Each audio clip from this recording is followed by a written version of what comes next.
Graça e paz, irmãos. Vamos abrir a palavra de Deus em João, capítulo 4.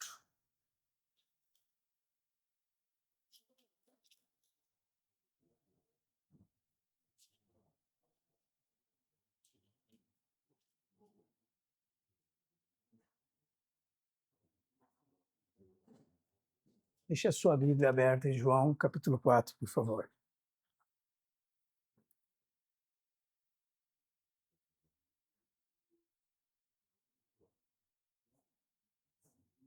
Essa é a palavra de Deus, irmãos. Eu acho interessante quando nós podemos considerar sobre ela um sentido das instruções de Deus para nós por meio da palavra dele mesmo.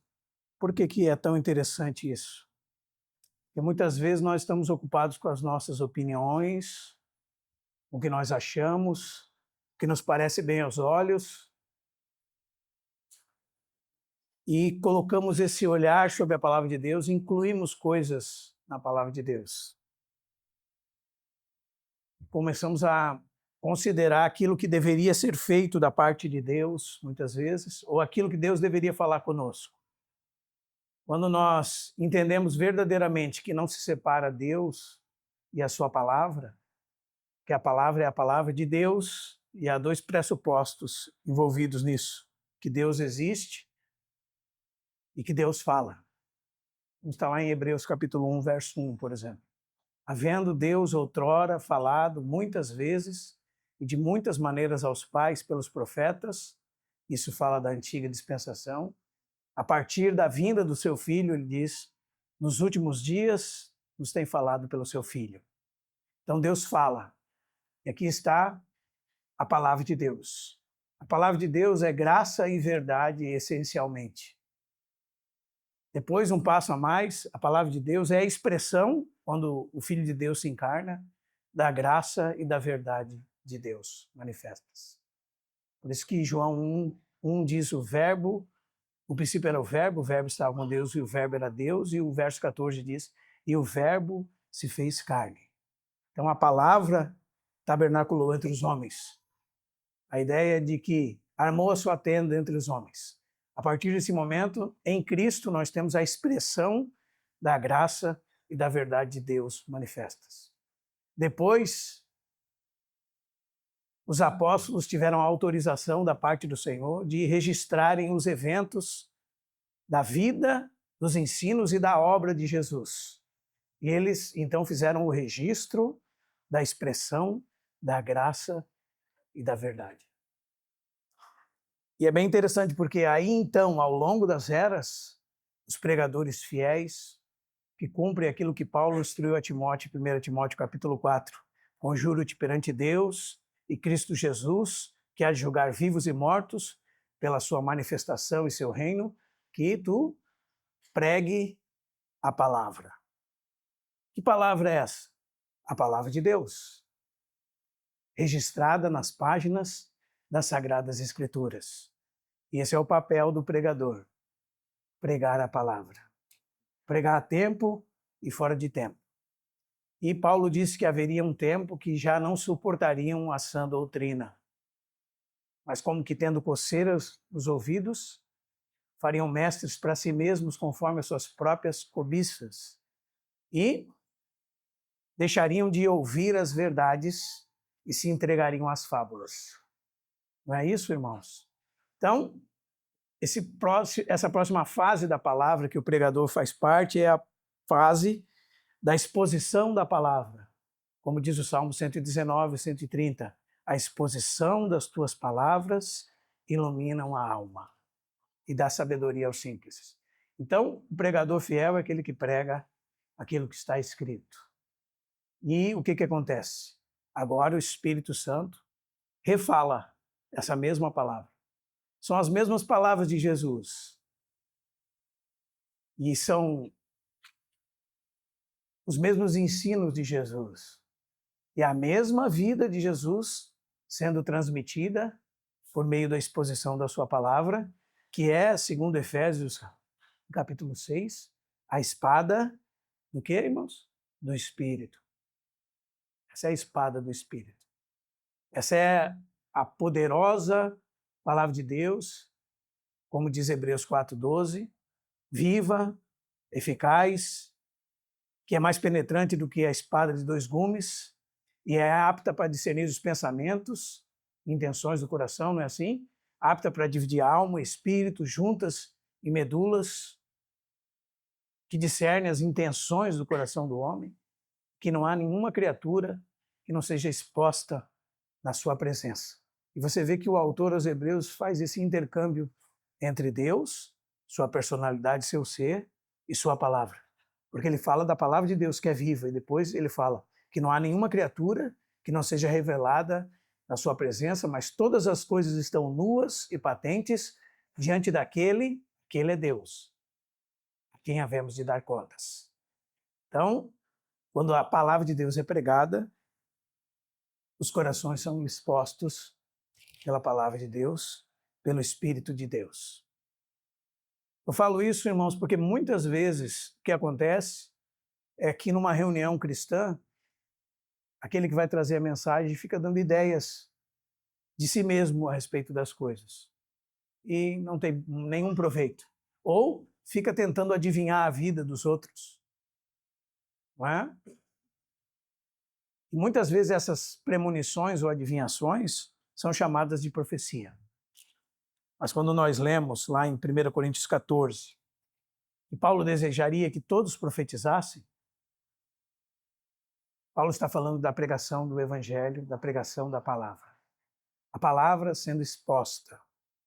Aí ele fala, porque se todos vierem falar em outras línguas, pouco proveito terá. Mas se, Paulo diz, se entrar um indouto ou incrédulo entre vós, e todos profetizarem, ser-lhe-á revelado o segredo do seu coração.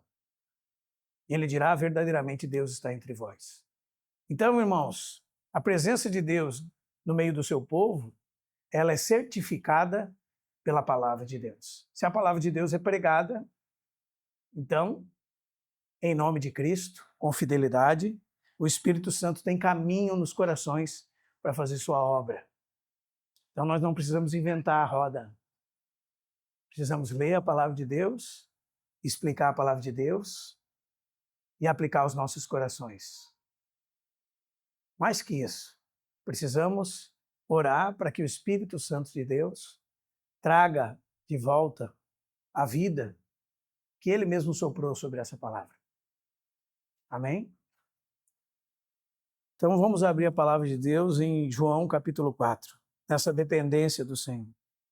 E vamos ler aquele texto tão conhecido de todos nós, do encontro de Jesus com a mulher de Samaria. São coisas que até as crianças conhecem bem. Né? Elas ouvem dos pais, veem nos desenhos. E vamos pedir ao Senhor que fale conosco através da sua palavra. João capítulo 4 diz assim: Quando, pois, o Senhor veio a saber que os fariseus tinham ouvido dizer que ele, Jesus, fazia e batizava mais discípulos que João, se bem que Jesus mesmo não batizava, e sim os seus discípulos, então deixou a Judéia, retirando-se outra vez para a Galiléia. E era-lhe necessário atravessar a província de Samaria. Chegou, pois, a uma cidade samaritana chamada Sicar, perto das terras que Jacó dera a seu filho José. Estava ali a fonte de Jacó. Cansado da viagem, assentara-se junto à fonte Jesus por volta da hora sexta. Nisto veio uma mulher samaritana tirar água. Disse-lhe Jesus: Dá-me de beber, pois os seus discípulos tinham ido à cidade para comprar alimentos. Então lhe disse a mulher samaritana: Como tu, sendo judeu, pedes de beber a mim, que sou mulher samaritana, porque os judeus não se dão com os samaritanos. Replicou-lhe Jesus: Se conheceras o dom de Deus, e quem é que te pede, dá-me de beber, tu lhe pedirias, e ele te daria a água viva. Respondeu-lhe ela: Senhor, tu não tens com o que tirar e o poço é fundo. Onde, pois, tens a água viva?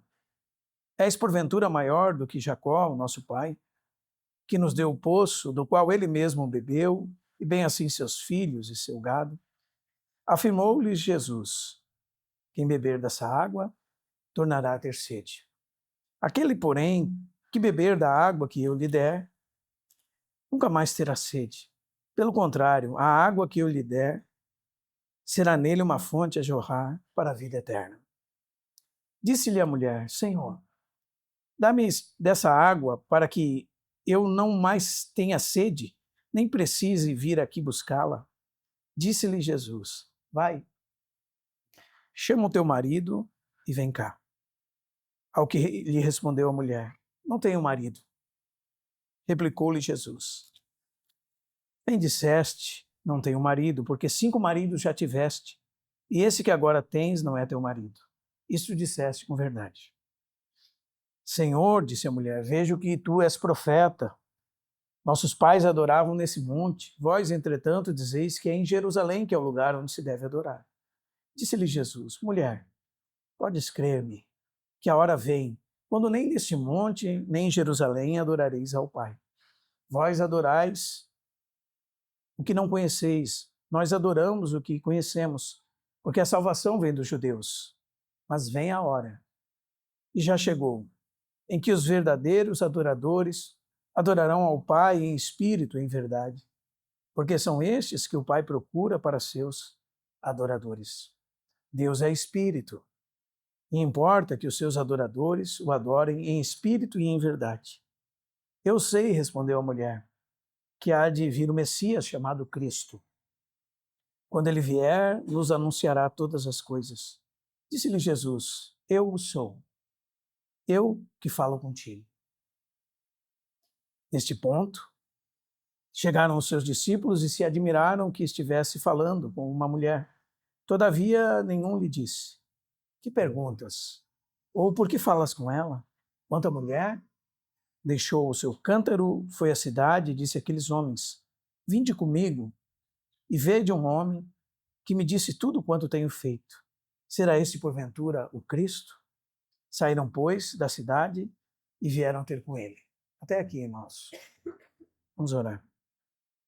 Pai, obrigado, Senhor, por nós termos, Senhor, a Tua palavra em nossas mãos e ela ter ultrapassado e vencido, Senhor, todas as barreiras do tempo.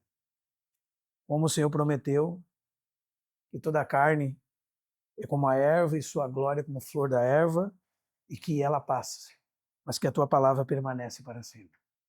E essa palavra eterna é a palavra que nós fomos evangelizados. E é dela que nós temos sede, Senhor. Desejamos, como meninos recém-nascidos, esse leite da Tua palavra. Pedimos que o Senhor nos socorra, nos ajude, que nós possamos novamente receber da mesma vida que essa mulher recebeu, porque Tu és, Senhor, aquele que busca. Tu és aquele que vê necessário, Senhor, passar pelos lugares e continuar salvando as almas dos homens por meio da Tua palavra. Tu és aquele que procura, Senhor. E nós somos alcançados por Ti. Somos sempre encontrados por Ti. Essa é a nossa graça, Senhor. A bênção de sermos encontrados sempre por Ti. Obrigado, Senhor,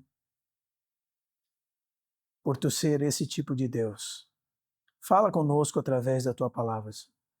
Que tudo o que façamos aqui seja, Senhor, por Tua direção, para a Tua glória. Em nome de Jesus. Amém. Irmãos, é certo, nós podemos afirmar que todo homem tem um abismo dentro de si infinito. Esse abismo é do tamanho de Deus. E por causa da ausência de Deus, ele tenta suprir esse abismo, esse desejo, essa sede, essa fome daquilo que é eterno, pelas coisas dessa terra. É uma tentativa frustrada de saciar uma fome e uma sede que só Deus pode saciar. Eclesiastes 3:10 diz que Deus pôs a eternidade dentro do coração do homem. E a ideia é que pôs um senso de eternidade dentro do coração dele. E que pode ser somente saciado por Deus. Então, nós vemos de variadas formas, variadas maneiras, o homem tentando saciar essa sede E essa fome que só Deus pode saciar. E todos nós que estamos aqui, se já encontramos Deus, sabemos quais eram as coisas que ocupavam o nosso coração, que nós buscávamos, que nós estávamos atrás, que nós tínhamos fome delas, desejo por elas, anseio por elas, e que depois que nós as conseguíamos, adquiríamos, aquilo não saciava a nossa alma. É assim com o mundo, é assim com os homens hoje. Alguns se saciam nos prazeres da vida, alguns se saciam em passear bastante pelo mundo, alguns se saciam no dinheiro, alguns tentam, vamos dizer assim, melhor dizendo, se saciar nos amores, como era no caso dessa mulher aqui. Mas só Deus pode verdadeiramente suprir a sede e a fome da alma. Quando nós abrimos, por exemplo, o Salmo de número 42, nós lemos do salmista a seguinte frase: como a corça suspira pelas correntes das águas, diz o salmista, assim por ti, ó Deus, suspira a minha alma. A minha alma tem sede de Deus, do Deus vivo. Ele diz: quando irei e me verei perante a face de Deus? Os irmãos percebem? O salmista vê sua necessidade por Deus. Nós lembrávamos também Isaías, irmãos. Capítulo 12, verso 3, que nos diz assim: e vós, com alegria, tirareis água das fontes da salvação. Isaías 12, 13. E também Isaías 55, texto que nós lembramos muitas vezes entre os irmãos. A todos vós que tendes sede, vinde às águas, e vós que não tendes dinheiro, vinde comprar e comei. Sim, vinde comprar sem dinheiro e sem preço. Por que gastais o dinheiro naquilo que não é pão e vosso suor? Irmãos, percebe os recursos, a força, a energia do corpo naquilo que não satisfaz? Ouvi-me atentamente, comei o que é bom, e vos deleitareis dos finos manjares. Inclina os ouvidos e vinde a mim. Ouvi, e a vossa alma viverá. Porque convosco farei uma aliança perpétua que consiste nas fiéis misericórdias prometidas a Davi.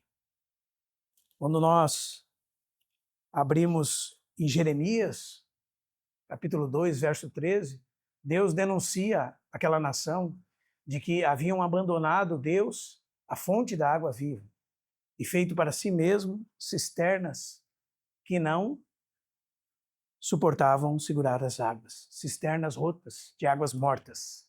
Aqui é exatamente isso. Nosso desejo sendo suprido por coisas sem realidade espiritual, sem vida. Ou sendo suprido nas fontes da salvação, que é o próprio Deus. E é disso que fala esse capítulo. Uma mulher com sede, mas um Salvador também com desejo, fome e sede de salvação. É isso que fala aqui para nós. E que só Deus pode suprir a nossa fome. Só Deus pode suprir essa nossa verdadeira necessidade de vida. E essa vida, ela perdura para todo sempre. Que coisa maravilhosa, irmãos. Como precisamos ouvir o Senhor, às vezes dizer para mim assim, para você, dá-me de beber. Porque Ele vai fazer um ponto de contato conosco, vamos dizer assim. Para mostrar que nós estamos colocando os nossos anseios, os nossos desejos, as nossas necessidades em coisas que, alguns momentos depois, não saciarão mais, como é a água. E aí você bebe agora, 4 horas depois você está com sede novamente. Mas existe uma água que mata a sede eternamente, que se torna dentro de nós uma fonte a jorrar para a vida eterna. Isso está em Deus, em Cristo. Bendito seja o nome dele. Vamos entrar aqui então no capítulo e vamos até onde o Senhor nos permitir, irmãos. Continuamos em outro momento. Tem muitas coisas que tem contidas nesse capítulo. Até mesmo a verdadeira maneira de chegar-se a Deus para adorá-lo. E aquilo que Deus recebe como adoração. E o que é a verdadeira adoração. E tantas coisas mais. Capítulo 4, verso 1. Quando, pois, o Senhor veio a saber que os fariseus tinham ouvido dizer que ele, Jesus, fazia e batizava mais discípulos que João, se bem que Jesus mesmo não batizava, mas seus discípulos, ele deixou a Judéia, retirando-se outra vez para a Galiléia. Esses 3 primeiros versículos, eles conectam o nosso texto ao anterior. Os irmãos lembram, né? Falamos de Jesus, falamos do testemunho de João a respeito de Jesus, da humildade necessária ao ministro e de que Jesus é tudo. E nas palavras de João, convém, ou, como diz o nosso texto, várias vezes no Evangelho, é necessário que Jesus cresça e que nós diminuamos. Por quê? E nós vimos, porque Jesus é aquele que veio das alturas e é superior a todos. Jesus é aquele que conhece desde dentro, como diz o verso 32 do capítulo 3.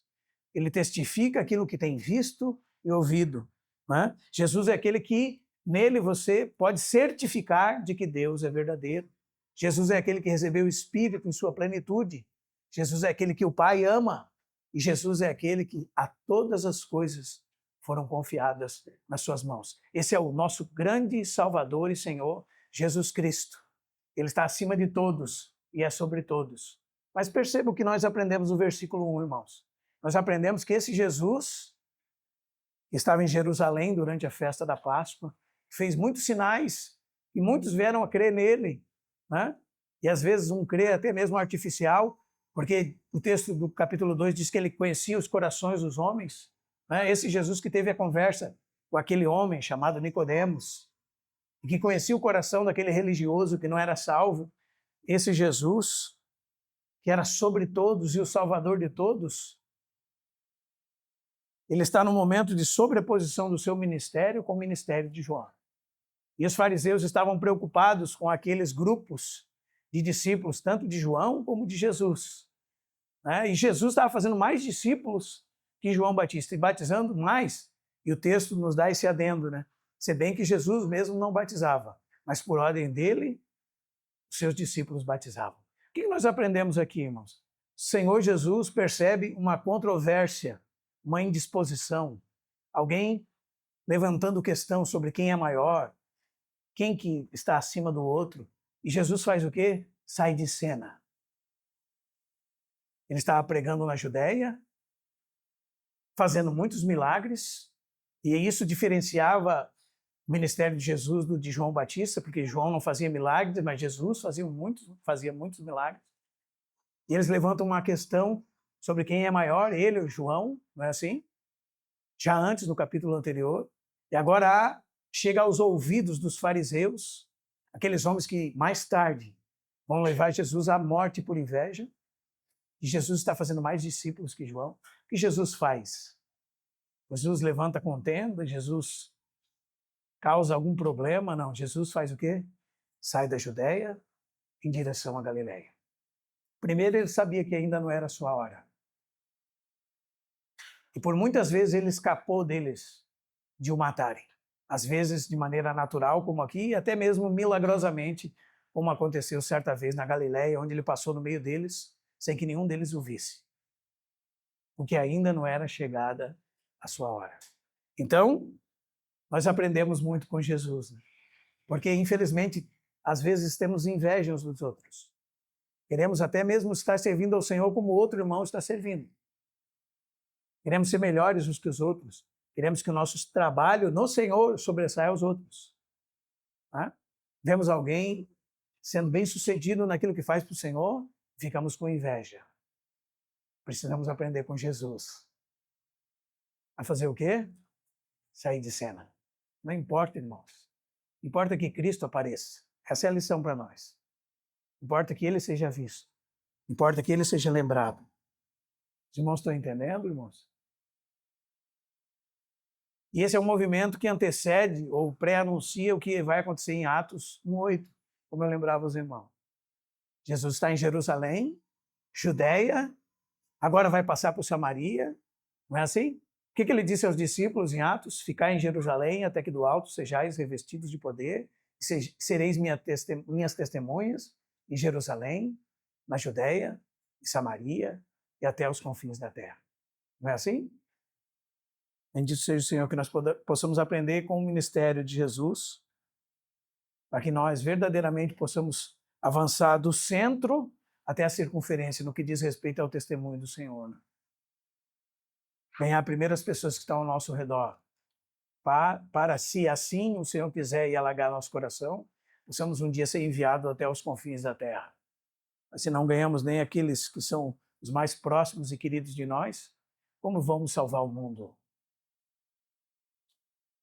Não é verdade, meus irmãos? E aqui nós vemos um Salvador condescendente, né?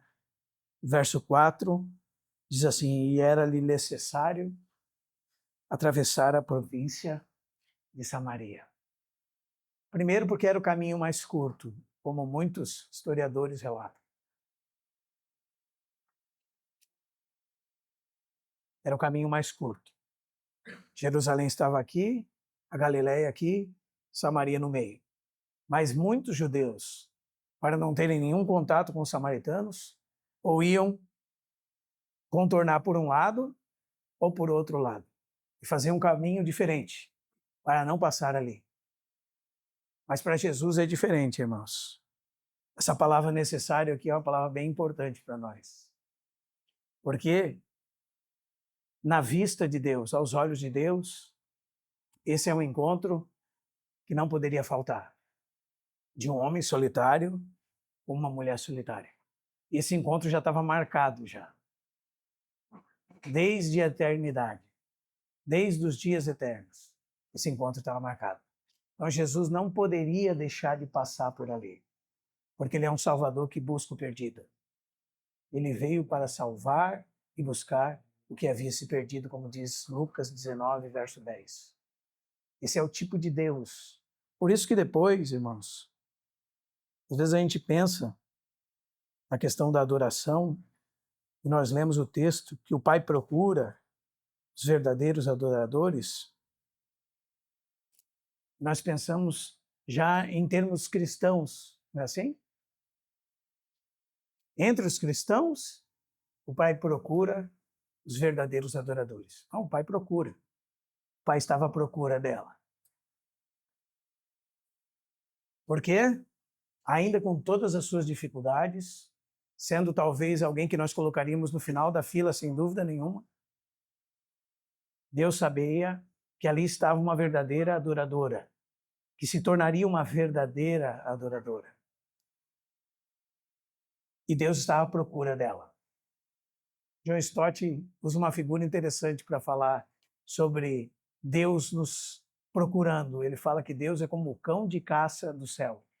Nós vamos nos esquivando dele e ele continua a nossa procura. Ele continua atrás de nós o tempo todo, até que nós sejamos alcançados por ele, até que nós sejamos resgatados por ele. Coisa maravilhosa é Deus procurar o homem. Não é bom, irmãos? Saber que nós temos esse tipo de Deus? Isso é maravilhoso. Era necessário passar por Samaria, não é qualquer coisa. Não é um detalhe do texto. É porque era essencial, era vital. Da mesma forma que Jesus fala ao fariseu Nicodemos assim: não te admires de eu te dizer, é necessário nascer de novo. É essencial, é vital. Jesus passar por Samaria é vital. Está lá no capítulo 3, verso 7 de João. Aliás, há uma comparação aqui entre dois tipos de pecadores perdidos. Um no capítulo 3, né? Outro no capítulo 4. No capítulo 3, um homem. No capítulo 4, uma mulher. No capítulo 3, um homem de alta posição, um dos principais dos judeus. No capítulo 4, uma mulher pária, rejeitada, que vivia à margem da sociedade. No capítulo 3, um homem instruído, mestre, os judeus. No capítulo 4, uma mulher ignorante com respeito à religião, com respeito às coisas de Deus. No capítulo 3, um homem honrado, um homem de moral alta. No capítulo 4, uma mulher imoral, uma mulher perdida. Não é assim? Ambos perdidos, ambos caídos, ambos precisando de novo nascimento. Ambos. Talvez nós daríamos o primeiro lugar no céu a Nicodemos, quando nós víssemos o currículo dele. Mestre em teologia pela Faculdade de Jerusalém. Doutor, pós-doutor.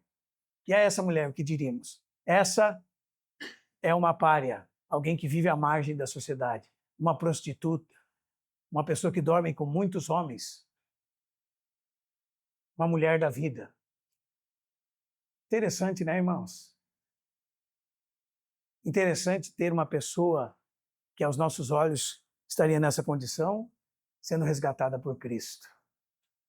Cristo não despreza os piores entre os pecadores.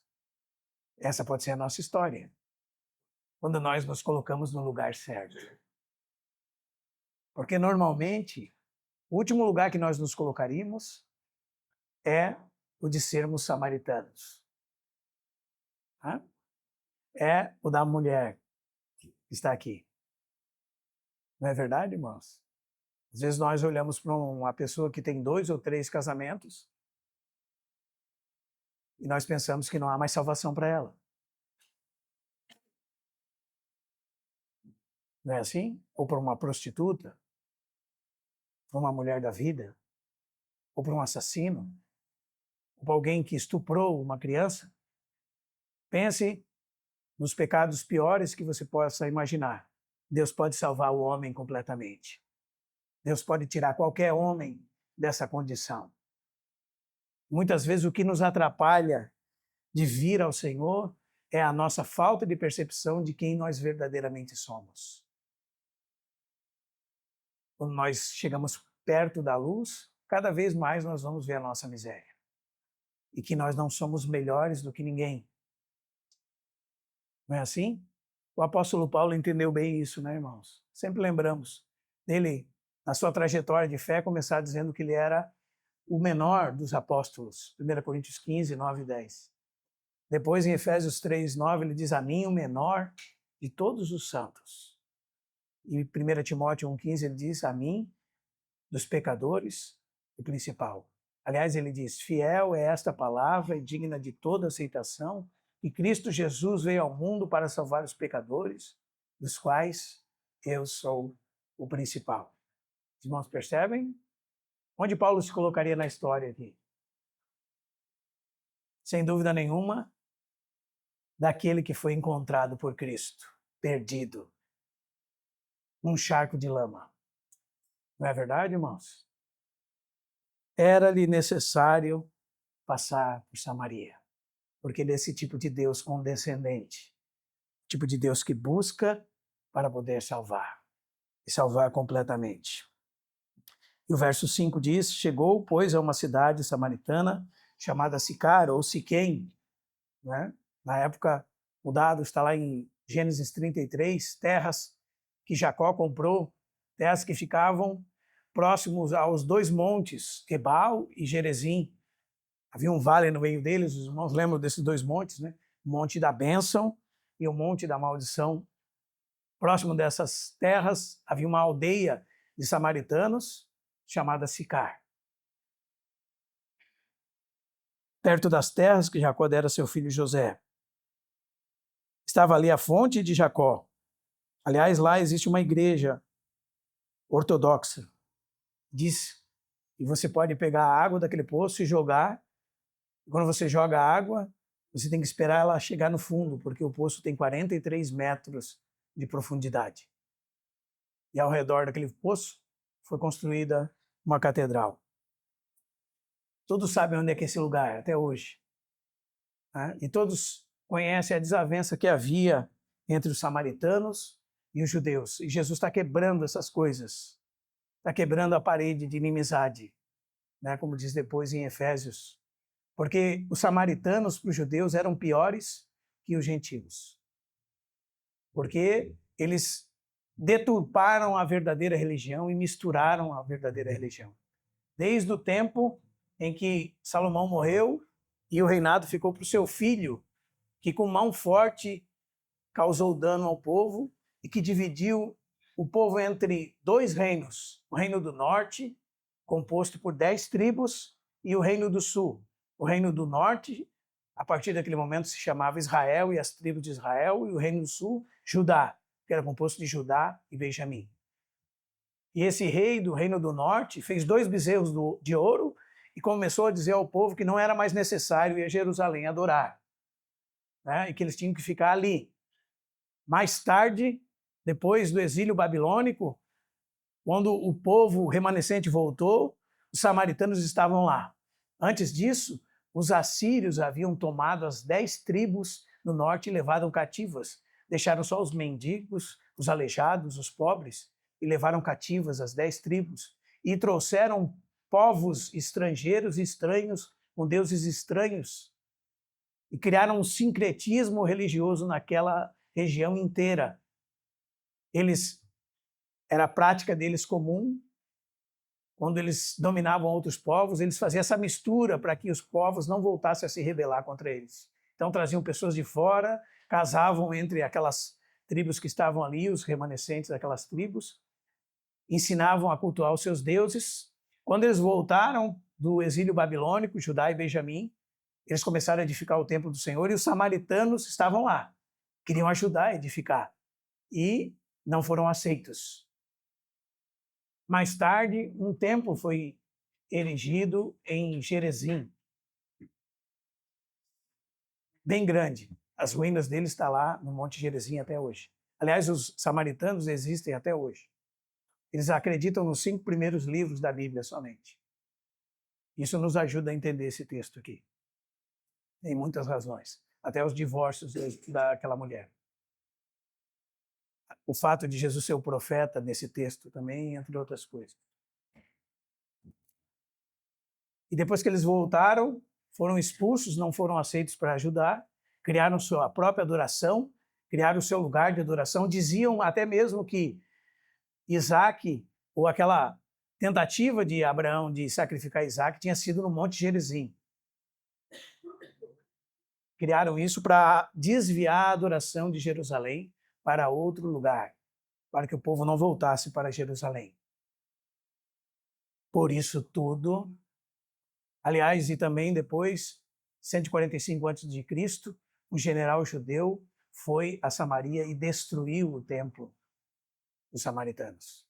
Por tudo isso havia grande inimizade, muita inimizade. Muita inimizade mesmo, entre os samaritanos e os judeus. Por isso que quando eles querem ofender Jesus, eles olham para Jesus e dizem, não é justo dizer que és samaritano e tens demônio? Porque os samaritanos eram a escória do mundo para os judeus. Então Jesus está quebrando essa barreira. Chegou a uma cidade de Samaria, chamada Sicar, e ali diz, estava ali a fonte de Jacó, e o texto diz, cansado da viagem. Que coisa maravilhosa, meus irmãos. Assentara-se Jesus junto à fonte por volta da hora sexta, que é meio-dia, onde há o maior calor do dia. Outro ponto importante que nos diz muito. Primeiro, o fato de Jesus estar cansado. Você não acha interessante isso?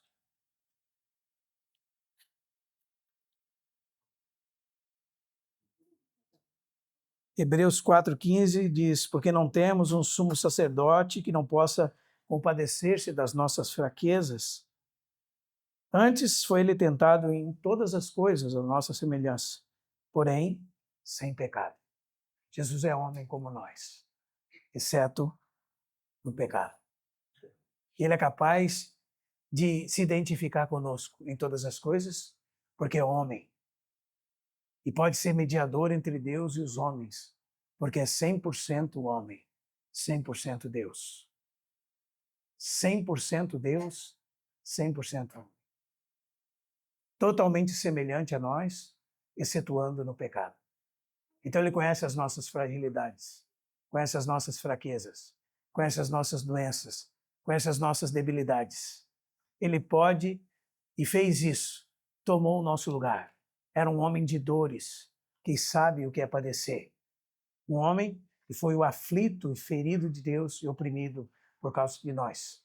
Tomou o nosso lugar, se identifica conosco, conhece as nossas fraquezas, misérias, até mesmo os nossos pecados, porque sabe todas as coisas. Conhece o nosso coração, conhece as intenções do coração. Ele é um de nós. Ele fez um de nós. Se fez filho do homem para que nós pudéssemos nos tornar filhos de Deus. Esse é o homem que está cansado aqui. Porque andou mais de 30 quilômetros a pé para chegar nesse lugar, que era necessário. E o que acontece? Está no calor mais escaldante do dia, meio-dia. Alguns dizem que pessoas podem morrer nesse lugar com essa temperatura. E é bem interessante, porque o texto nos diz, no verso 7, que veio uma mulher tirar água. Um horário que nenhuma mulher viria tirar água. As mulheres vinham tirar água no amanhecer, porque era um momento fresco do dia. E vinham sempre em grupos, nunca sozinhas. Ou no final da tarde.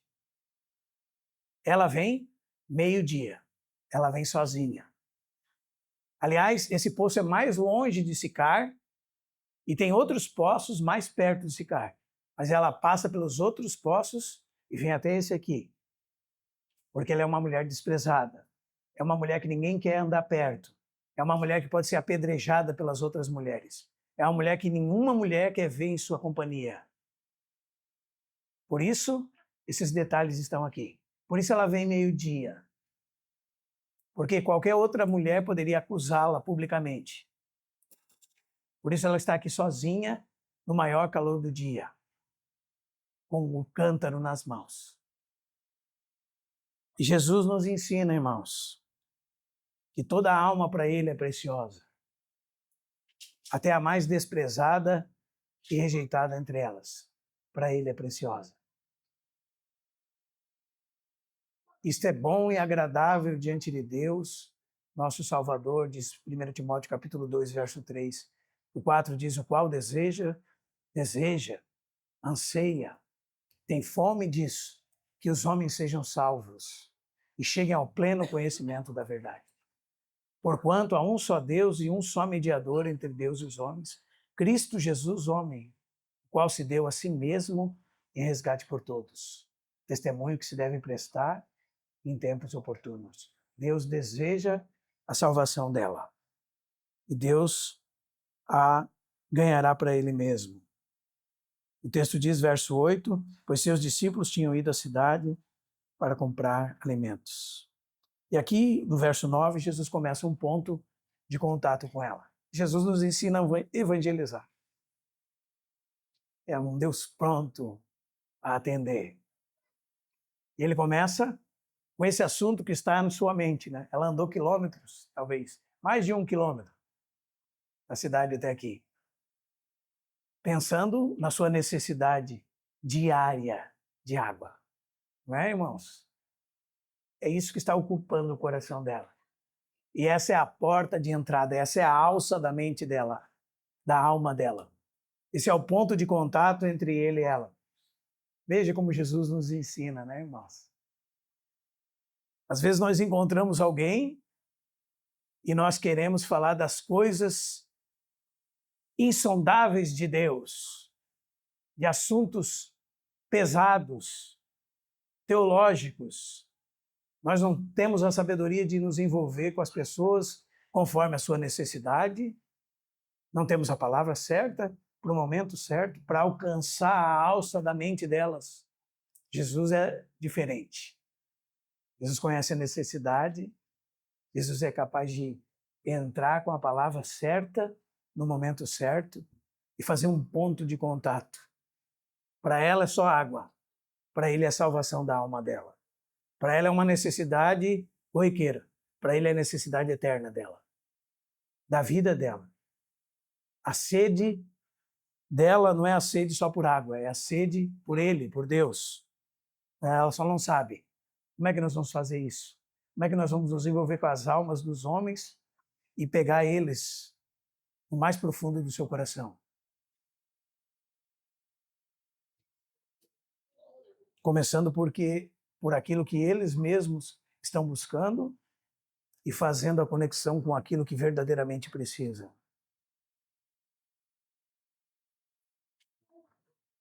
Amém, meus irmãos? O que Jesus diz para ela?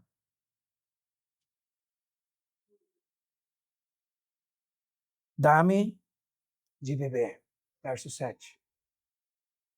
E o verso 9, ela responde a ele: como tu, sendo judeu, pedes de beber a mim, que sou mulher samaritana? E aqui o entre parênteses pode ser entendido de muitas formas, porque os judeus não se dão com os samaritanos. Pode ser palavras dela mesma, para ele diretamente, e a tradução permite isso, ou pode ser um comentário do evangelista. As duas coisas são cabíveis, mas se for um comentário dela, torna mais peso a sentença que ela diz para ele. Dá mais ênfase e mais peso na sentença, se for palavras dela. Porque ela está afirmando a inimizade. Como é que você me pede de beber? Irmãos, é tão interessante, irmãos. Um judeu da época de Jesus dizia que era melhor queimar a Torá do que entregá-la a uma mulher. E os rabinos não falavam nem com as suas esposas e filhas quando estavam em público. Então, se o rabino saía com a esposa, ele não trocava uma palavra com ela em público. E que ele era proibido falar com uma mulher. E Jesus quebra todos esses paradigmas. Todos eles. Porque entre os discípulos dos rabinos não havia uma mulher. Nem eram escolhidas. Mas entre os discípulos de Jesus haviam muitas mulheres que o seguiam. Lucas 8 diz que muitas até o sustentavam com suas posses. Verso 3. Jesus, olha, muito diferente de nós.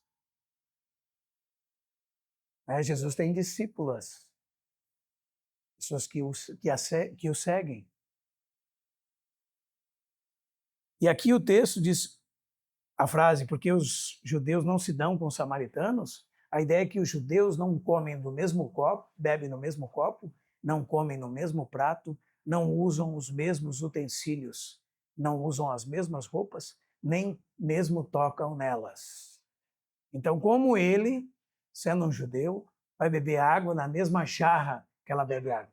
E é tão assim que se alguém ia passar por uma terra gentia, ele mesmo levava os seus copos e jarros para não pegar de nenhum outro, porque não queriam se contaminar tendo contato com utensílios dos gentios, muito menos dos samaritanos. Jesus está quebrando barreiras para a salvação da alma daquela mulher.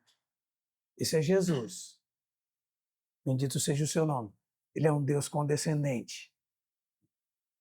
Ele que veio do céu para salvar pecadores. Como nós, não é verdade, meus irmãos? Jesus responde a ela: se conheceras a dádiva de Deus, verso 10. E quem é o que te pede? Dá-me de beber? Tu me pedirias e eu te daria água viva. Aqui começa uma outra história. Os irmãos lembram quando nós conversamos no Evangelho de João, a partir do milagre de Caná da Galileia, nós vemos Jesus falando em outra frequência. Jesus sempre está falando de coisas espirituais e propósitos eternos. E sempre é compreendido de maneira natural e terrena, comum.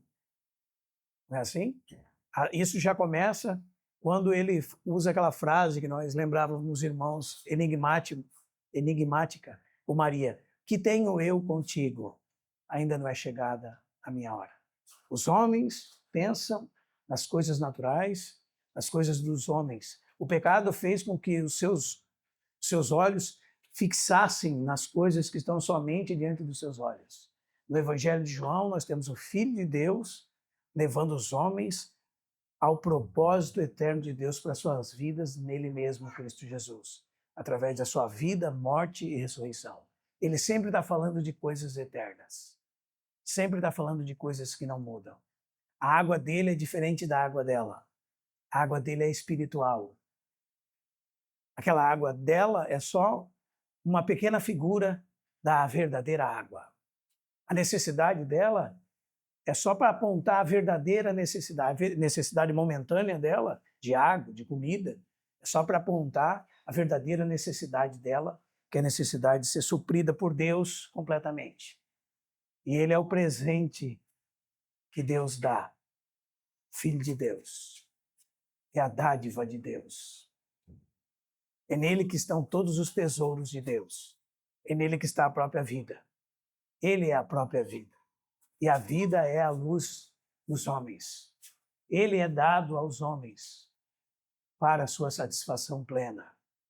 Ele é o presente glorioso de Deus. Por isso Jesus disse, se você conhecesse a dádiva divina e quem está falando contigo, aí você iria entender que a necessidade é sua, não minha, e que o único que pode supri-lo sou eu mesmo. Jesus diz, tu me pedirias e eu te daria água viva. Literalmente, água viva é água corrente. É quando você tem um poço que é do manancial de águas, com um olho d'água que brota água o tempo todo, ali você tem aquilo que os homens chamam de água viva, água corrente.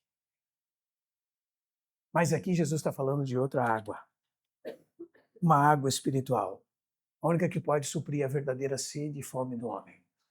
A água divina, a água da vida eterna.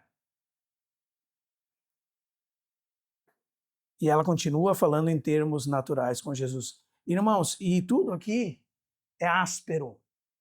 Porque às vezes a gente lê na nossa Bíblia Senhor com letra maiúscula aí. E a gente pensa que ela está confessando Jesus como Senhor.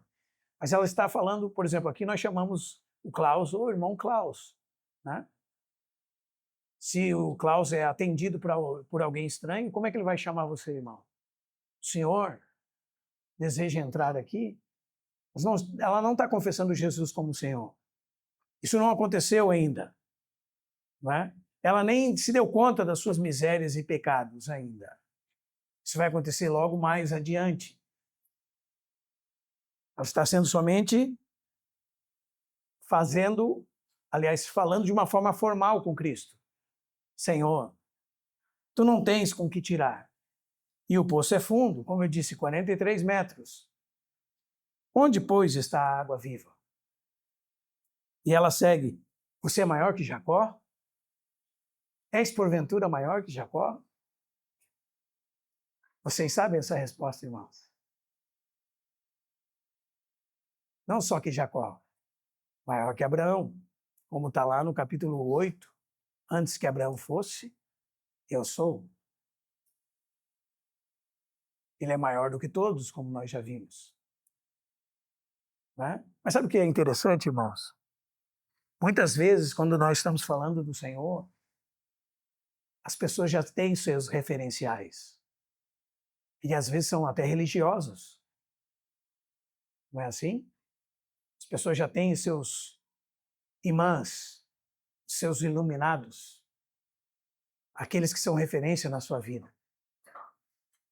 E quando nós falamos da verdadeira água da vida, da fonte da vida, elas automaticamente, por desconhecerem completamente o que nós estamos falando, fazem essas comparações. E são ofensivas muitas vezes. Às vezes você vai falar com alguém espírita e ela vai falar de seus grandes líderes como se fossem melhores que Jesus. E você, como é um crentão, você se ofende, não é assim? E você acha que Cristo precisa de defesa. Ao invés de amorosamente, condescendentemente, prontamente, você tentar fisgar aquela alma, apresentando a verdade cordialmente, claramente, na dependência de Deus, você fica debatendo com pessoas que não têm o Espírito Santo. Pensando que Deus precisa da sua defesa, não é assim? às vezes somos ignorantes religiosamente falando, irmãos. A pergunta é: adianta você conversar com alguém que está indo para o inferno sobre coisas religiosas? Sobre os princípios altos da fé cristã? Não.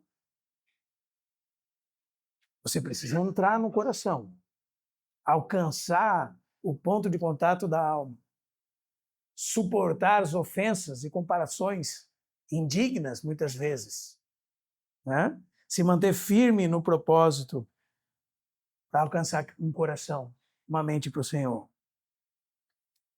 Mas muitas vezes o que nós vemos é isso. És tu, porventura, maior que Jacó, nosso pai, que cavou o poço, no qual ele mesmo bebeu, e também bem os seus filhos e todo o seu gado? Aí Jesus, irmãos, fala dessa sede que nós temos visto. Quem beber dessa água, tornará a ter sede. Não pense só em água, não. Você pode colocar aí na sede quem, por qualquer tentativa natural, humana, das coisas dessa terra, tentar satisfazer o vazio da alma, tornará a ter necessidade. O tempo todo, como alguém bebendo a água do mar, a água salgada do mar, tornará a ter necessidade. Tornará, serve para nós também. Porque depois de cristãos, depois de beber da água da vida, nós ainda muitas vezes somos enredados com as coisas naturais, com as coisas dessa terra, nos tornamos míopes. Míope é aquele problema de visão que você só vê o que está perto. Não vemos mais Cristo, não vemos mais a eternidade, não vemos mais ao longe, não vemos as coisas que perduram, não vemos as coisas de valor eterno, nos tornamos míopes. E por causa disso começamos a tentar satisfazer a sede da alma, a fome da alma com as coisas dessa terra, ainda depois de já termos provado a água da vida. Aí a frase de Jesus é sempre para nós: quem busca satisfazer-se dessa forma, sempre tornará a ter sede. Não importa se seja uma casa, depois vai ser uma melhor. É um carro, vai ser o melhor. É um emprego, vai ser o melhor. Não importa, quando Cristo não é o propósito da vida, nós sempre vamos estar andando em círculos, como aquele ratinho de laboratório. Sempre. Sabe, eu acho interessante, irmãos, há um parente nosso que está vegetando há uns 8 meses já. Durante toda a sua vida, ele juntou muitos recursos. Sabe para que servem os recursos dele? Para mantê-lo como um vegetal numa cama. Porque gastam milhares de reais por mês para mantê-lo assim. Quem dera, quem sabe, pudesse ser diferente. Né? Ter juntado tesouros em outro lugar, onde a traça e a ferrugem não corrompem, nem os ladrões escavam nem roubam. Ter exercitado o coração em Deus, sendo diariamente suprido pelo rio da água da vida. Quem tem sede, disse Jesus, nós lemos no começo, venha a mim e beba. Quem crê em mim, como diz a Escritura, está lá em João 7:37 diante. Do seu interior fluirão rios de água viva. Nós estamos aí, nós temos o Espírito. Jesus já foi glorificado. Todas as coisas que dizem respeito a Cristo já nos estão disponíveis. Todas as bênçãos. Quem beber dessa água do mundo natural tornará a ter sede. Quando você tomar um copo d'água, lembre disso. Você vai tomar água agora e você pode usar esse momento em que você vai dar um gole d'água para lembrar que você deve se alimentar da água da vida. Não é assim? E também quando o seu corpo pedir nutrientes, você deve se lembrar sempre que nem só de pão viverá o homem, mas de toda a palavra que procede da boca de Deus. Aliás, Deuteronômio 6 fala que foi para isso que Deus os levou ao deserto, para mostrar aquilo que estava no coração deles. É para isso que Deus nos leva muitas vezes para as aflições. Quando nós somos confrontados por ela, nós vemos qual é a nossa verdadeira condição e daquilo que nós temos sede e o que verdadeiramente nós estamos buscando. Diz para os provar e mostrar aquilo que estava no seu coração e os mostrar que nem só de pão viverá o homem, mas de toda palavra que procede da boca de Deus. Os irmãos não acham interessante que ela saiu sem água? O texto diz, depois, verso 28, deixando o seu cântaro. Ué, irmão, mas ele andou tempo para buscar água. E ela saiu sem água. E ele saiu sem comer. E sem beber. O texto não fala nada que ele comeu nem bebeu. E nem ela. Pelo contrário, o texto fala que os discípulos chegaram com comida e disseram, mestre, come. E ele disse o que para eles? Uma comida tenho para comer que vós não conheceis. A minha comida consiste em fazer a vontade do meu Pai e realizar a sua obra. A verdadeira comida, a verdadeira bebida. O texto diz, ela deixando o seu cântaro, foi embora. Será que ela saiu com sede? Não, irmãos, ela não saiu com sede. Ela recebeu nela a verdadeira água da vida, como nós vamos ver. E Jesus continua falando dessa sede. Aquele, porém, veja, irmão, promessas eternas. Que beber da água que eu lhe der, nunca mais terá sede. Senhor da glória, nos ajuda a ver isso, Senhor. Nunca mais terá sede. Pelo contrário, a água que eu lhe der será nele uma fonte a jorrar para a vida eterna. Que promessas altas, irmãos. Perpétuas, de vida e paz para todo sempre.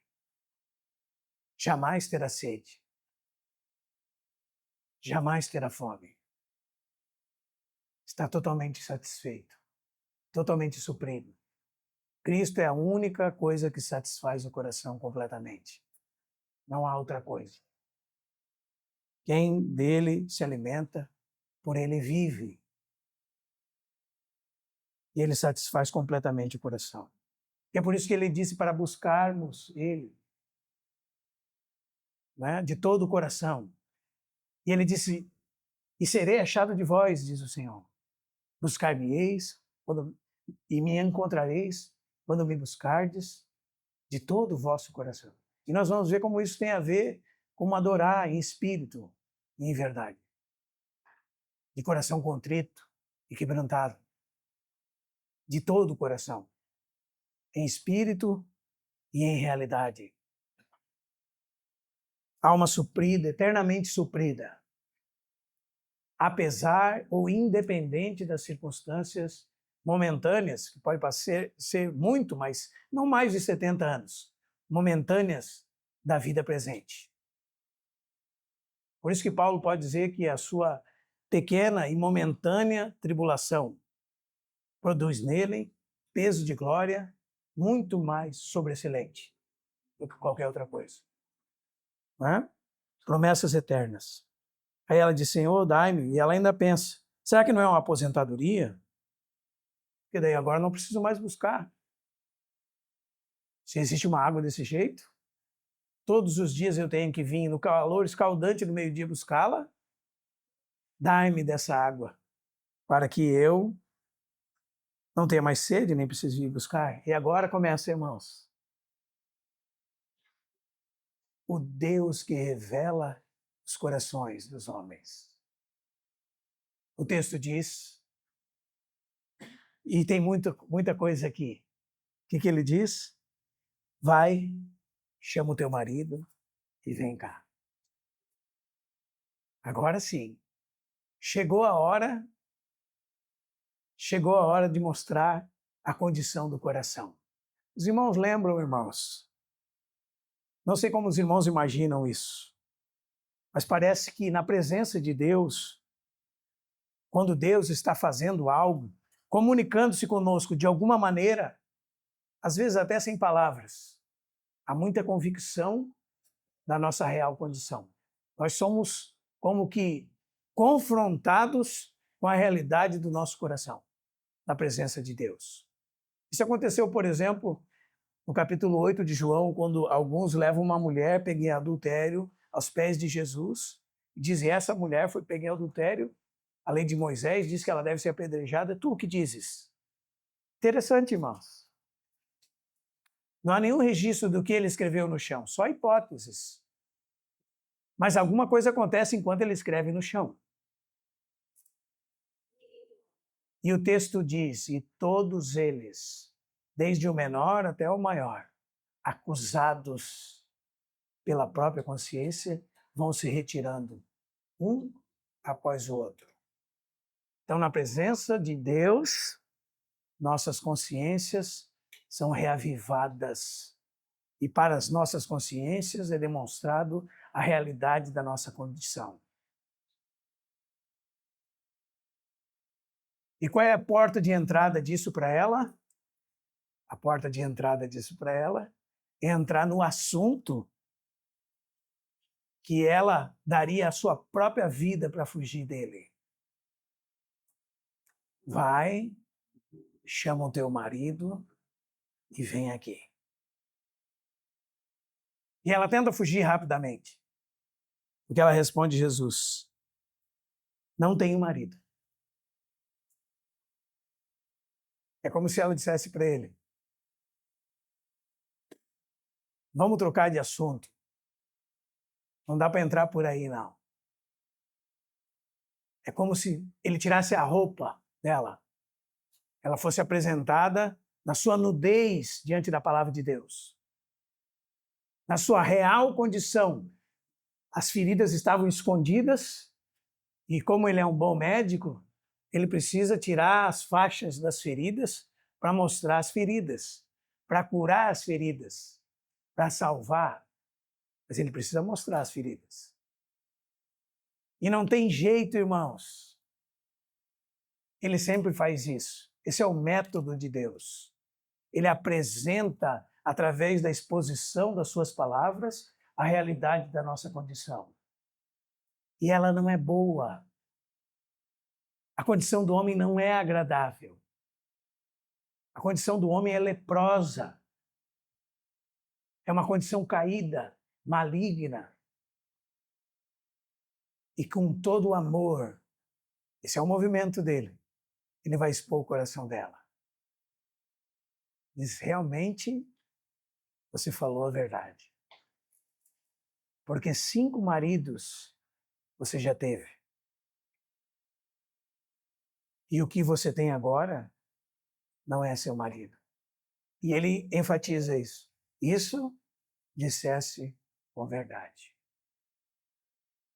E agora, irmãos, agora ela começou a perceber alguma coisa. Aqui é um momento crítico da narrativa.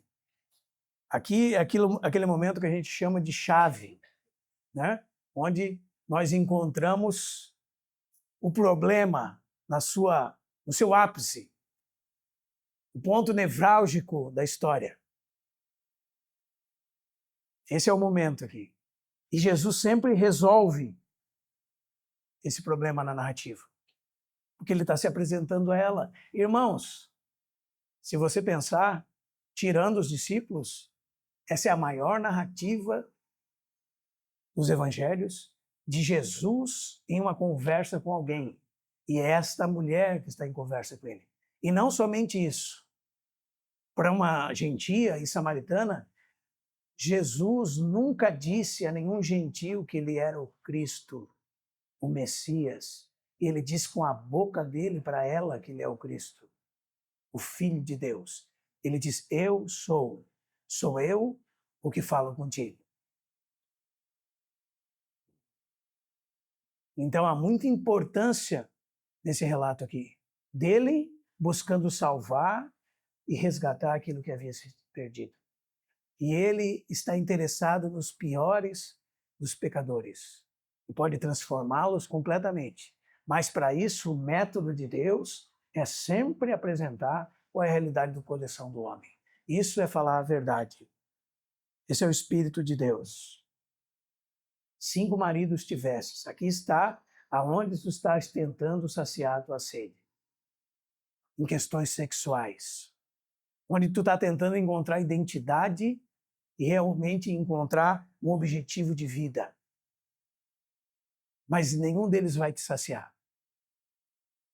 Pode ser que muitos tiveram muito mais de 5 maridos. Muitas relações sexuais, muitas, inúmeras, né?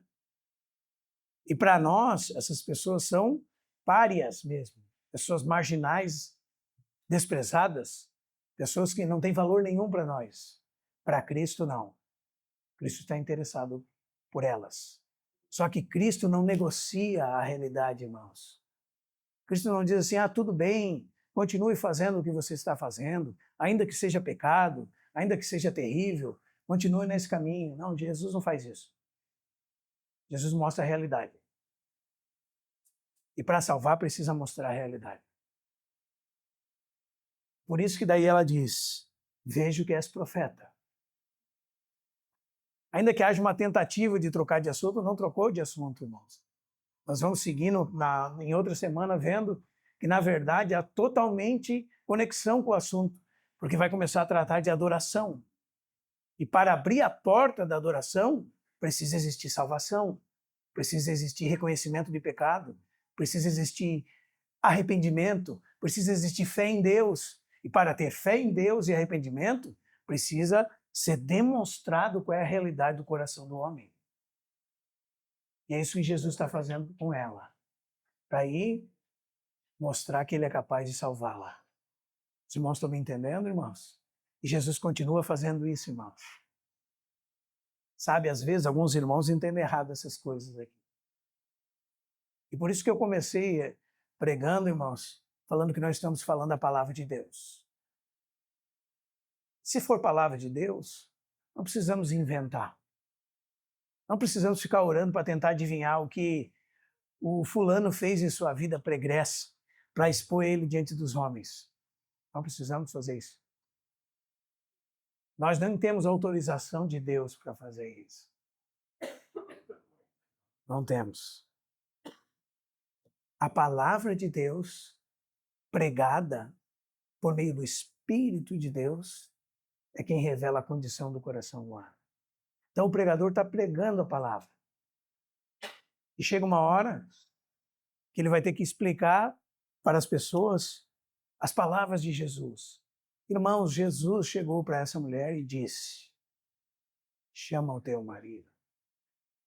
Jesus chegou e descobriu o problema, o segredo do coração.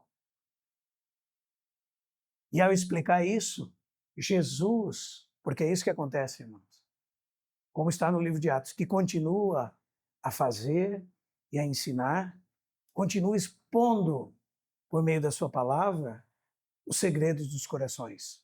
Para ela, é uma questão de relacionamentos. Para você pode ser uma questão diferente.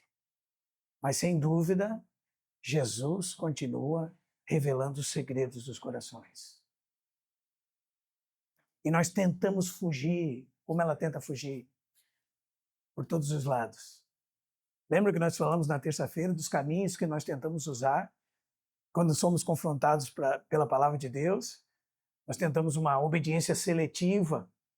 Não, mas eu já obedeço aqui, ali, não. Mas não mexe com isso, não. Ou o que mais nós tentamos? Tentamos nos emocionar. Não, que palavra, olha como tocou em mim. E chora, mas não muda, não transforma, não tem arrependimento. E arrependimento é uma mudança de mente que produz uma mudança de vida, que é o que vai acontecer com ela. Aliás, é tão forte nela que ela perde a fome, perde a sede e vai pregar imediatamente. Venham, e o texto diz assim, venham ver um homem que disse tudo ao meu respeito. Então aqui nós temos a coisa resumida. Os irmãos estão me entendendo, irmãos? Ele não disse pouco a respeito dela. Ele não falou só sobre o marido. Ele disse tudo a respeito dela. Tudo aquilo que ela havia feito. Tudo. Todos os seus pecados passaram por ela numa lista. Todos eles. Ela viu a sua miséria passando sobre a vida dela. Cada um deles. E ela se arrependeu. Ela está sendo movida em direção a Cristo. em arrependimento, para confiar completamente em Cristo. Completamente em Cristo. Completamente, irmãos. Amém? O Senhor nos ajude que isso seja real para nós também. Amém? Porque se Cristo voltar e refalar essas coisas, ele vai continuar fazendo aquilo que ele tem feito durante séculos, desvendando os segredos dos corações dos homens para que eles se arrependam e creiam no Evangelho. Aliás, é para isso que essa narrativa está escrita. Lá João capítulo 20, verso 31 diz: estas coisas foram escritas para que creiais que Jesus é o Filho de Deus, e crendo, tenhais vida em seu nome. E aí nós podemos finalizar, irmãos, com um chamado para nós mesmos disso, né? Lá em Apocalipse 22, verso 17, diz: o Espírito e a noiva dizem, vem. E veja, aquele que ouve, diga, vem. Que mais? Aquele que tem sede, venha.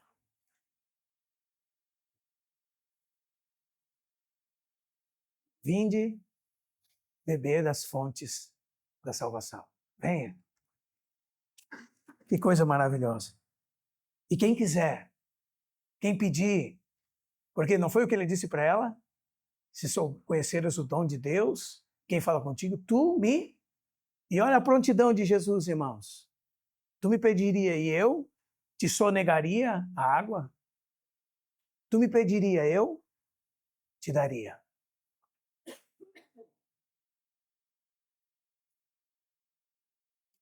Essas espécies de homens estão no mundo. Normalmente nossos filhos perguntam das coisas de Deus para nós. Pai, como eu posso chegar à salvação?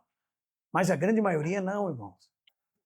Elas estão na condição dessa mulher, longe da salvação, inimigas de Deus, o tempo todo, alheias à vida de Deus, por causa da vida que vivem, por causa da dureza do seu coração.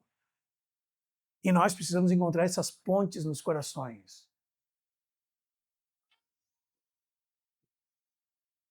Até o momento em que Deus possa alcançar o coração delas. Não é um trabalho nosso, irmãos. É do buscador de almas.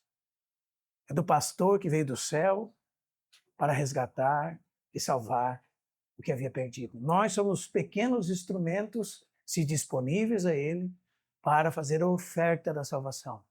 Vinde e beba. Se alguém tem sede, vem e beba. Não é isso? E quem quiser, receba de graça da água da vida. Está disponível. Não de qualquer forma. Não para qualquer condição. Não nesse evangelho barato que tem se apresentado. Está disponível. Mas a salvação de Deus é conforme o método de Deus. Precisa haver reconhecimento de pecado, precisa haver realidade da condição humana, precisa haver um desamparo do homem para que ele possa confiar inteiramente em Deus. Amém, meus irmãos? Que o Senhor nos ajude. O Senhor nos ajude a fazer como Ele. Amém? O Senhor nos ajude, nos socorra. Que o Senhor nos ajude, porque às vezes nós estamos, como eu disse, afastados do rio da vida.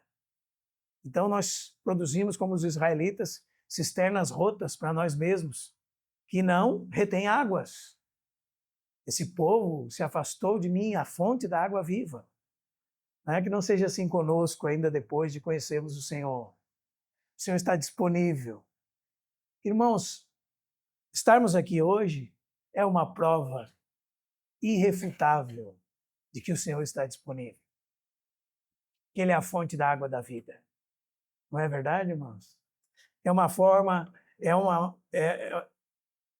ninguém pode contestar isso, irmãos. Continuamos ouvindo as suas palavras, que diz, não é assim? E Ele diz, continua dizendo, Ô, irmão, mas é só uma palavra que eu li num texto, não é não? Parece que é? Não é, né?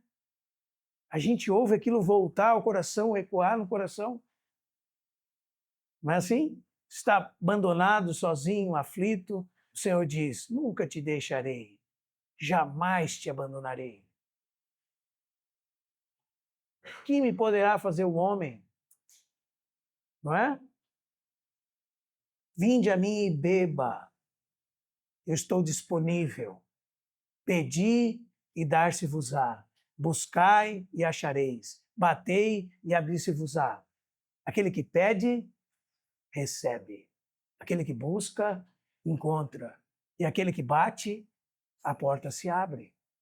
E o Senhor nos dará, não nos sonegará bem algum aos que o temem, diz o texto do Salmo. Bem nenhum ele sonegará aos que o temem. Ele nos dá boa medida, recalcada, sacudida e transbordante. Ele nos dá. Ele nos dá boas coisas. E Lucas diz, ele nos dá do seu Espírito. Não é assim? Está disponível. Tudo que é de Cristo está disponível na pessoa do Espírito. E o texto de João 7 diz, isso dizia a respeito do Espírito que os concederia, porque o Espírito ainda não havia sido dado, porque Jesus ainda não havia sido glorificado. Esse é o tempo deles, né? Naquele momento, na festa, naquele tempo, agora não é assim. O Senhor foi glorificado à destra da majestade nas alturas, o Senhor realizou a sua obra completamente, o Senhor disse na cruz, tenho sede, para que nós não tenhamos mais sede nenhuma.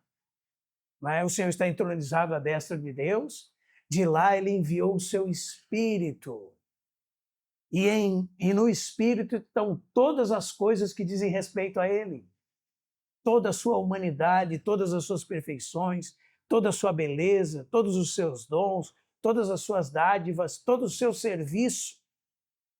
Tudo aquilo está disponível para nós, para que nós possamos nos alimentar dele, para que nós não tenhamos sede de mais nada, totalmente supridos em Cristo, totalmente satisfeitos. E Jesus abre os nossos olhos para isso, irmãos. Amém? Que Jesus abra os nossos ouvidos espirituais, que nós possamos conectar as ondas do nosso coração com a frequência divina do Espírito. E queira o Senhor que você não esteja num lugar como esse, ouvindo a palavra de Deus, esteja sintonizado no seu dia de amanhã, ou naquilo que você vai ter que resolver, ou algum problema dessa terra. Queira o Senhor, você não esteja nessa condição. Que a sua antena e que a sua frequência esteja realmente conectada com a frequência divina. Quem tem ouvidos para ouvir, ouça. São as palavras de Deus pregadas aos nossos corações. O Senhor tenha misericórdia de nós. Vamos nos colocar de pé. Quem tem sede, venha a Cristo e beba. Se tu conheceras o dom de Deus e quem fala contigo, tu me pedirias. Coisa maravilhosa. E eu te daria. Continua fazendo, Senhor. Continua ensinando, Senhor. Continua fazendo a tua obra, Senhor. Continua, por meio do teu Espírito, trabalhando nos corações dos homens, Senhor. Esse é o desejo do nosso coração. Senhor, nós não queremos angariar seguidores para nós mesmos, nós queremos dizer como João Batista, que teu filho cresça, Pai, e que nós diminuamos. Que ele tenha a primazia sobre todas as coisas. Senhor, que as pessoas que hoje aqui se encontram e que vão ouvir essa palavra, possam se render ao amor do teu Filho, Senhor, demonstrado na cruz do Calvário, porque a tua palavra diz que tu provaste o teu amor para conosco pelo fato de ter Cristo morrido por nós, sendo nós ainda pecadores. Como essa mulher, cheio de sede, Senhor, cheio de fome, tentando saciar nossa sede, nossa fome e nossos pecados. Mas tu vieste buscar, Senhor. Tu és o que procura, Senhor. Tu és o que está atrás de nós. Está sempre buscando, sempre desejoso, Senhor. O Senhor deseja salvar, Senhor. Esse é o teu coração. O Senhor deseja da água da vida, Senhor. O Senhor deseja, Senhor, desde o mais pequeno e de tenra idade até os mais velhos. O Senhor salva todos os homens sem distinção de raça, de cor, sem distinção de etnia, sem distinção de nacionalidade, de educação, Senhor. Tu veio para buscar e salvar as almas dos homens. E tu se tornasse um homem para que nós fôssemos feitos teus filhos. E temos o teu Espírito, como a tua palavra diz, recebemos de ti por filiação, Senhor. Porque somos filhos, temos recebido o teu Espírito. Ó, Senhor, a fonte da vida, que brota e jorra para a vida eterna. Senhor, que nós não troquemos, Senhor, por nada dessa terra. Ajuda-nos a enxergar essas coisas, Senhor. Abre os nossos olhos para as coisas eternas. Abre, Senhor, para que nós possamos observar o Senhor ao longe, Senhor. Que Tu seja a meta das nossas vidas. Nós possamos prosseguir para Ti, Senhor, para o prêmio da soberana vocação em Cristo Jesus, nosso Senhor. E esquecer das coisas velhas, Senhor. As coisas que passaram, as coisas da velha criatura. Como essa mulher fez, Senhor. Deixando para trás o seu cântaro, Senhor. Deixando para trás, Senhor, o seu recipiente que a saciava de sede nessa terra, Senhor. Ajuda-nos a ser assim, Senhor. A largar as coisas, Senhor, do velho homem, da carne, das necessidades humanas naturais, das preocupações dessa terra, Senhor, para confiar inteiramente em Ti. Em Ti há o manancial de vida, Senhor. Na Tua presença, a plenitude de alegria. A Tua destra, delícias perpetuamente, Senhor. Salva-nos, ó Deus.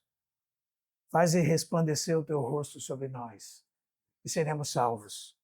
Senhor, Tu que plantou a Tua igreja, Senhor, como uma vinha. Tu que plantaste, Senhor. E Tu que a rega e dela cuida. Tu que a poda, Senhor. É o trabalho, Senhor, do viticultor.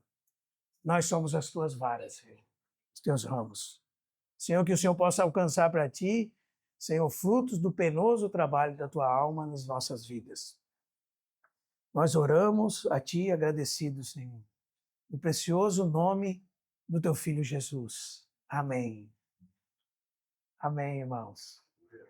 Se Deus permitir, continuamos ainda nesse texto. Se o Senhor nos der vida. Pode se assentar. Terça-feira nós temos reunião, irmãos, 20 horas. Todos estão convidados. Tem sido uma bênção. Temos aprendido a ler a palavra de Deus. Tem sido útil para nós.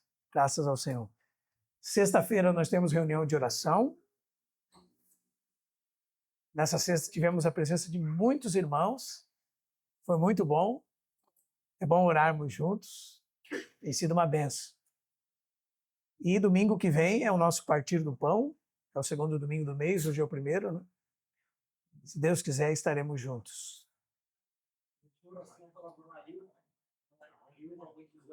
Hilda? Tem 94 anos e ela saiu. É uma irmã, ela tem parente que vamos orar pela Ilka. Também vamos orar pelos irmãos que estão gripados. Tem uma gripe forte aí, né? Alguns irmãos pegaram. O Senhor nos socorra. O Senhor é o Deus dos detalhes, irmãos. Nada passa despercebido aos olhos dele. Não pense que ele não está no controle. Deus é a causa primária de todas as coisas. Amém? Não esqueça disso. Deus está no controle do mundo. Amém? Deus está tão no controle que depois, quando os discípulos voltam, eles voltam na hora que Jesus queria que eles voltassem. Nesse tempo, diz o texto, chegaram os seus discípulos. Havia concluído uma conversa particular. Tá? Deus está no controle. Nós pensamos que Deus não tem a rédea da história. Né? O homem faz planos, mas é o Senhor que guia os seus passos. O coração do rei está na mão do Senhor e ele leva para onde ele quiser. Né? E isso também diz Daniel capítulo 2, Verso 20, Deus é que estabelece reis, destrona reis, dá sabedoria ao sábio, entendimento ao entendido, revela o segredo do coração. Deus está no controle. Como diz também Daniel capítulo 4, para que saibais que o Altíssimo tem domínio sobre o reino dos homens. Percebe? Oh. Esses dias eu estava conversando com um irmão e ele parecia-me querer dizer que ele estava na mão do diabo. Né? Infelizmente, muitos dos nossos irmãos têm problemas nessa vida por circunstâncias diversas e parece que estão na mão do diabo. Você está na mão do diabo? Não, né, irmão? Você é um filho de Deus, quem trata com você é o Senhor. E se o diabo quiser alguma coisa, vai ter que pedir. E só pode mexer se Deus autorizar. É isso que a Escritura diz. Simão, Simão, Lucas 22, eis que Satanás te pediu para te joelhar como trigo. E aconteceu isso com Jó também. Então você não está na mão do diabo, está na mão de Deus. Bendito seja o Senhor, né? E Ele nos guarda como uma galinha guarda os seus pintinhos debaixo das suas asas. Segurança, né, irmãos? E as adversidades, Ele também permitiu para nós. E as disciplinas também. E as dificuldades também. São as promessas que no mundo nós teríamos aflições. Ah, não gostei dessa. São promessas. Mas eu venci o mundo, Jesus disse. E o mundo nos odeia, porque odiou Ele primeiro. Não é assim? Porque somos filhos de Deus. Então você não está na mão do diabo. Se você pegar uma gripe, Deus quis que assim fosse. Você fez o seu melhor e ainda pegou. Né? Lembrava os irmãos semana passada sobre isso. Que na década de 40 havia uma crise gigantesca de tuberculose na China e era contagioso. E um irmão que trabalhava num laboratório, fazendo diagnósticos e pesquisando sobre as doenças, ele ficava impressionado que pessoas que tinham a probabilidade zero de pegar, pegavam. E pessoas que tinham 100% de probabilidade de pegar, não pegavam. E ele disse, isso é inexplicável. Então viva na direção de Deus e não atemorizado com o mundo. Amém, irmão? Viva na direção de Deus. Você não está na mão do diabo, está na mão de Deus. Senhor, nós oramos pela Ilka, pedimos a restauração da sua saúde. O Senhor nos ensinou a orar pelos enfermos. Senhor, nós também oramos pelos irmãos que estão com esse tipo de gripe que nós estamos vendo, observando ao nosso redor. Senhor, o Senhor sabe todas as coisas. O Senhor tem cuidado de nós. Obrigado pelo teu cuidado. Senhor, sara os nossos irmãos completamente. O Senhor nos ensinou a orar, Senhor, e a depender uns dos outros. Senhor, nós oramos pela comunhão do teu povo e pedimos que nós possamos reconhecer que ali o Senhor ordena a tua bênção e tua vida, Senhor. Obrigado pelo lugar de proteção e cuidado que é estar no meio da tua igreja, Senhor, no seio do teu povo. Obrigado, Senhor, que nós possamos olhar mais uns pelos outros. Senhor, como a tua palavra diz, não tendo em vista cada um que é propriamente seu, mas também cada qual o que é dos outros. Preocupado com os outros, considerando socorrer uns aos outros, orando uns pelos outros, sendo suporte uns dos outros, Senhor. Abre os nossos olhos, livra-nos de toda murmuração, Senhor. Tua palavra diz, fazei tudo sem murmuração nem contendas. Ajuda-nos a sermos pessoas de ações de graça, Senhor. De palavras de ações de graça. Que é a tua vontade para conosco, Senhor. Em tudo dai graças, porque essa é a vontade de Deus para convosco. Ajuda-nos, Senhor, a realmente observar as coisas da vida, das circunstâncias e render a ti o tributo que te é devido por causa da posição que ocupas. Abençoa o nosso restante de semana, Senhor. Que seja uma bênção nas tuas mãos. Que cada um de nós possa estar dedicado a ti, Senhor. Como uma oferta agradável a ti, de aroma suave a ti. Que as nossas vidas sejam, Senhor, para a tua glória Que sejam, Senhor, como realmente uma oferta de amor a Ti, Senhor, por aquilo que Tu és e por tudo que Tu fez. Nós oramos, Senhor, agradecidos a Ti no precioso nome de Jesus. Amém. Proclamamos, Deus, Tua palavra, para que a Tua